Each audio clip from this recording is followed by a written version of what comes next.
Okay guys, I've gone through the practice final and last year's final because I still have that on my Math Excel account. The practice final, most of the problems we have already done in the other videos that I've done. So go through the other videos if you have questions to see if they're there first. The final is 80 minutes. I don't know how many questions, but it's shortened from last year. And last year it was 27 questions. Here are the few problems that I saw that I did not do a video on before. And these were all on the final last year. So the first one, it says find all the values x equals a where the function is discontinuous. For each x, give the limit of the function as x approaches a. And then they give you this function.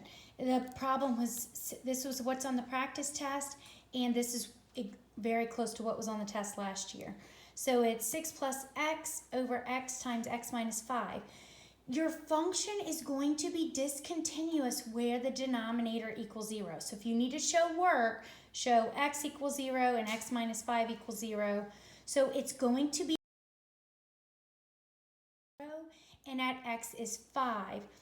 The other thing is they're asking the limit. Well, in this case, the limit does not exist because these are vertical asymptotes and your graph is approaching these asymptotes in the opposite direction. So for both of these points, the limit does not exist. Okay, next problem. It's just to find the derivative problems, and the reason I wanted to do these was to show you how I entered it in and that they accepted it both ways. So keep it easy if you can.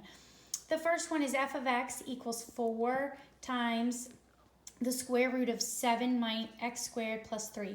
It's a chain rule. Rewrite it so that the square root is to the 1/2 power right here. We take the derivative by multiplying by the 1/2 and then subtracting 1 from the power. 7x squared plus 3, so this part stays the same. Then we take the derivative of the inside, which is 14x. Then I simplify, so I get 28x times 7x squared plus 3 to the negative 1/2.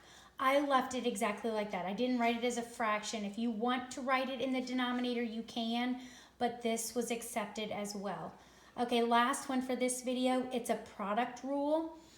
It's y equals 3x squared minus 6x plus 6 times e to the negative 6x. So the product rule says you take the derivative of the first one, which is 6x minus 6, times your second one, plus the derivative of the second one, which is just negative 6, e to the negative 6, times the first one.